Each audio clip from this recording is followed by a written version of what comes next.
Hello everyone, welcome to physical education e learning classes. आज हम 12th physical education का lesson 6 परिवार, परिवार का अर्थ, परिभाषा और विशेषताओं के बारे में डिस्कस करेंगे कि परिवार क्या है, परिवार का अर्थ एवं परिभाषा या विशेषताएं बताएं। परिवार का अर्थ एवं परिभाषा। हिंदी का परिवार शब्द अंग्रेजी के फैमिली शब्द का पर्याय है। फैमिली शब्द की उत्पत्ति लैटिन के फैमुलस शब्द से हुई है, जिसका तात्पर्य माता पिता, बच्चे, नौकर, दास से निर्मित समूह होता है। लेकिन समाजशास्त्रीय अर्थ अधिक व्यापक है। विभिन्न विद्वानों ने परिवार को विभिन्न प्रकार से परिभाषित किया है कि विभिन्न विद्वानों ने इसकी परिभाषा अलग अलग प्रकार से दी है। वैसे तो इंग्लिश में जो वर्ड है फैमिली वर्ड से यह निकला है और लैटिन भाषा के फैमुलस शब्द से इसकी उत्पत्ति हुई है, जिसका अर्थ होता है माता पिता, बच्चे, नौकर, दास व समूह। लेकिन समाजशास्त्र में इसे जो विद्वान हैं उन्होंने इसकी अलग अलग डेफिनेशन दी है। अरस्तु ने एक परिवार के बारे में एक डेफिनेशन दी है। अरस्तु कहता है, अरस्तु का विश्वास था कि परिवार ही वह संस्था है जहाँ व्यक्ति का जन्म होता है, उसका पालन पोषण होता है, उसकी पहचान बनती है, उसे नाम दिया जाता है और सबसे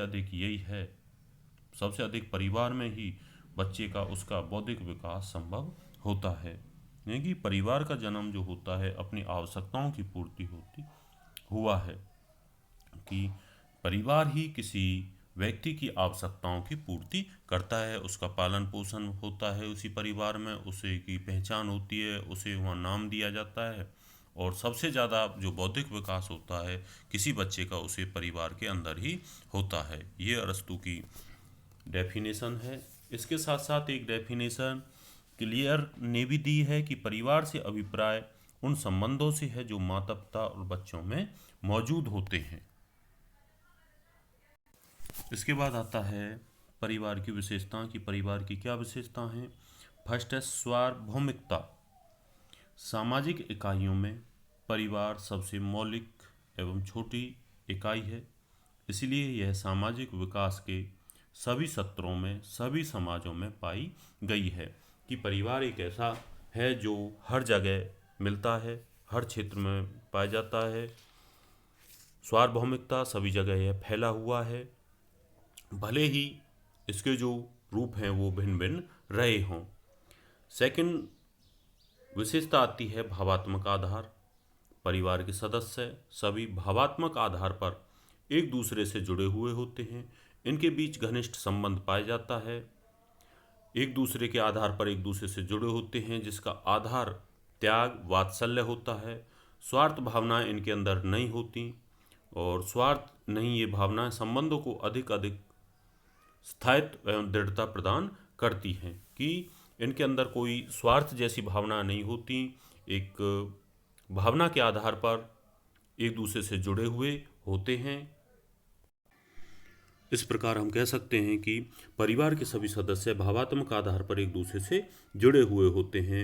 सभी जो सदस्य होते हैं परिवार का, उनके एक दूसरे के प्रति प्यार, बच्चे भाई बहन का प्यार विशेष महत्व रखता है। इसी प्रकार जो परिवार के सभी सदस्य होते हैं वो एक प्यार की माला में पुरोए हुए होते हैं।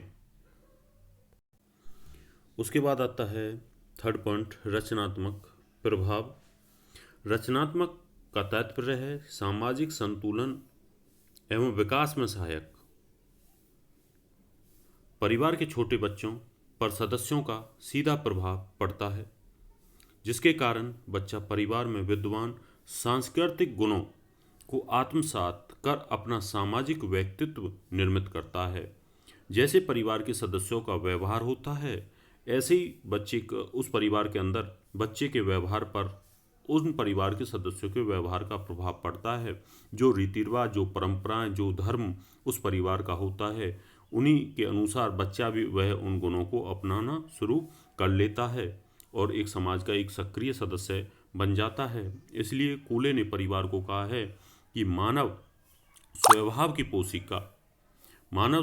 पोषिका कहा है। इसलिए कूले ने परिवार को मानव स्वभाव की पोषिका कहा है कि परिवार ही मानव के व्यवहार में परिवर्तन करता है। इसके बाद फोर्थ पॉइंट है छोटा आकार। समाज के दैत्यिक इकाइयों के समान परिवार की सदस्य संख्या अधिक नहीं होती, इसलिए आकार छोटा होता है। प्राणी शास्त्रीय आधार पर व्यक्तियों की मृत्यु एवं परिवार विभाजन भी परिवार के आकार के छोटे होने का कारण होता है कि परिवार का विभाजन हो जाता है, इसके कारण जो परिवार होता है वह छोटा हो जाता है। उसके बाद नेक्स्ट हेडिंग आती है सामाजिक संरचना में केंद्रीय स्थिति। सामाजिक संरचना मूल्यतः अनेक परिवारों के योग से ही बनता है। आदिम समाजों में कई संगठन आपस में जो परिवार होते हैं वो एक दूसरे से जुड़े होते हैं, जैसे किसी गोत्र के अनुसार, भातृ दल के अनुसार या वंश के आधार पर आदि की सदस्यता परिवार के आधार पर ही प्राप्त होती है। इसके बाद नेक्स्ट पॉइंट आता है सामाजिक असीमित उत्तरदायित्व। असीमित उत्तरदायित्व परिवार समाज की प्रारंभिक इकाई है जिसमें व्यक्ति पैदा होता है। जो बच्चा होता है पहले एक छोटा बच्चा जन्म लेता है, बड़ा होता है और मृत्यु को प्राप्त करता है। इसलिए परिवार के सदस्यों के असीमित उत्तरदायित्व होते हैं। प्रत्येक व्यक्ति का अलग अलग अपना कार्य होता है जो व्यक्ति की अधिकाधिक आवश्यकताओं को पूरा करने का क्या करते प्रयास करते हैं। परिवार के सदस्य जो मुखिया होते हैं परिवार के अन्य सदस्यों की आवश्यकताओं की क्या करते हैं पूर्ति करते हैं, पूरा करते हैं। उसके बाद नेक्स्ट पॉइंट आता है सामाजिक नियंत्रण। प्रत्येक समाज अपने लिए जीवन के कुछ मूल्यों का विकास करती है जो व्यक्ति एवं परिवार को नियमित करने का प्रयास करते हैं।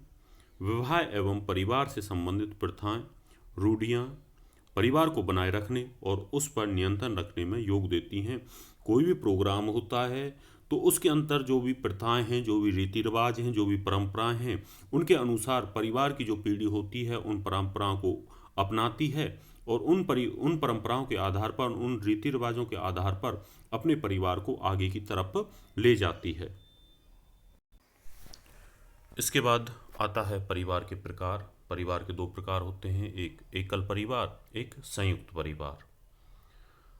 संयुक्त परिवार हमारे देश में एक इकाई के रूप में परिवार का बहुत महत्व माना जाता है।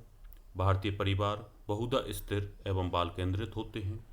आइए जानते हैं कि दोनों संयुक्त एवं एकल परिवारों में क्या क्या विशेषताएं होती हैं।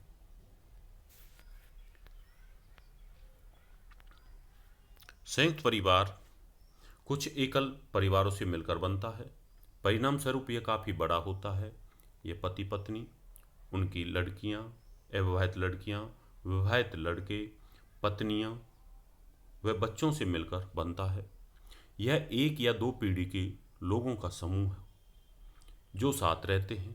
संयुक्त परिवार की कुछ प्रारूपिक विशेषताएं इस प्रकार हैं कि संयुक्त परिवार कुछ एकल परिवारों से मिलकर बनता है, काफ़ी बड़ा होता है, जिसमें पति पत्नी, उनकी अविवाहित लड़कियां, विवाहित लड़के, उनकी पत्नियां व बच्चों से मिलकर बनता है, जिसमें एक या एक से अधिक पीढ़ी लोगों के समूह जो होते हैं शामिल होते हैं। परिवार की कुछ विशेषताएं इस प्रकार हैं। संयुक्त परिवार की क्या क्या विशेषताएं हैं? फर्स्ट, सभी सदस्य एक ही छत के नीचे रहते हैं, राइट। सभी सदस्यों की साझी रसोई होती है कि जो उनका भोजन होता है सभी सदस्यों का संयुक्त परिवार में एक जगह ही बनता है। नेक्स्ट, सभी सदस्य परिवार की संपत्ति के हिस्सेदार होते हैं। परिवार की जो भी जितनी भी संपत्ति होती है सभी सदस्य उसके हिस्सेदार होते हैं। संयुक्त परिवार का सबसे बड़ा पुरुष परिवार का वित्त संचालन व संपत्ति देखता है। जो भी परिवार की आय होती है, जो भी खर्चा होता है, परिवार का जो सबसे बड़ा पुरुष होता है वो इसका संचालन करता है। यानी परिवार का खर्च एक ही वित्त स्रोत से चलता है। उसके बाद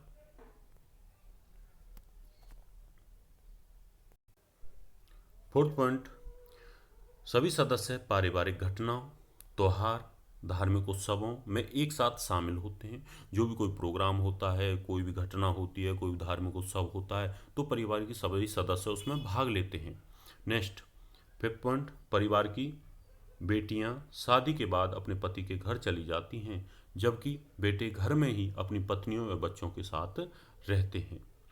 सिक्स पॉइंट, सभी संयुक्त परिवार में निर्णय घर के सबसे बड़े पुरुष सदस्य द्वारा लिए जाते हैं। जो भी मुखिया होता है उसके द्वारा लिए जाते हैं, और घर की सबसे बड़ी महिला भी निर्णय लेने का कार्य कर सकती है, परंतु अप्रत्यक्ष रूप से। परंपरागत रूप में संयुक्त परिवार ही हमारे समाज में पाए जाते हैं। अब परिवर्तन आ रहा है, विशेषकर शहरी क्षेत्रों में, परंतु व्यापारिक एवं कृषि प्रधान घरानों में आज भी, जो गांवों में कुछ परिवार भी संयुक्त परिवार की प्रथा आज भी जारी है। कि आज भी जहाँ पर कृषि क्षेत्र है, जहाँ पर गांव में कृषि में जो लोग लगे हुए हैं, वहाँ पर भी एकल परिवार की जगह आज भी संयुक्त परिवार उपस्थित है। इसके बाद संयुक्त परिवार के लाभ, कि संयुक्त परिवार के क्या क्या लाभ हैं। फर्स्ट, यह परिवार के सदस्यों को मिलनसार बनाता है, सभी एक दूसरे से जुड़े होते हैं। काम, विशेषकर कृषि कार्य को बांट कर किया जा सकता है। जो भी कार्य होता है उसे परिवार के सभी सदस्य अपने अपने हिस्से को लेकर कार्य करते हैं। नेक्स्ट, उसके बाद यह परिवार में बूढ़े, संयुक्त परिवार में बूढ़े असहाय बेरोजगारों की देखभाल करता है। नेक्स्ट, छोटे बच्चों का पालन पोषण भली भांति होता है, विशेषकर जब दोनों माता पिता कामकाजी हों। जब दोनों, किसी बच्चे के माता पिता काम पर बाहर जाते हों, तो छोटे बच्चे का पालन पोषण वहाँ पर अच्छी तरह से हो जाता है।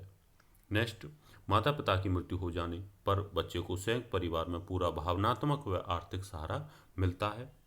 संयुक्त परिवार, फिफ्थ पॉइंट, संयुक्त परिवार में आर्थिक सुरक्षा अधिक रहती है। संयुक्त परिवार की कुछ समस्याएं भी हैं। कौन कौन सी। फर्स्ट समस्याएं,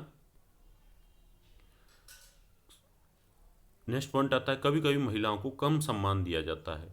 यह है समस्या संयुक्त परिवार की, कि महिलाओं को कम सम्मान मिलना।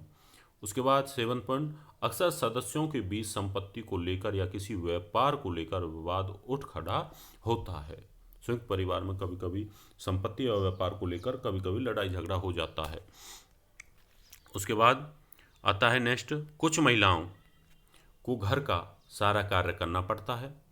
उनको अपना व्यक्तित्व निखारने के लिए बहुत कम समय व अवसर मिलता है। इसके बाद नेक्स्ट आता है एकल परिवार, कि एकल परिवार क्या है। साधारणतः ये एक छोटी इकाई है जिसमें पति पत्नी, उनके अविवाहित बच्चे रहते हैं। कभी कभी पति का अविवाहित भाई या बहन भी उनके साथ रह सकते हैं। ये होता है एकल परिवार।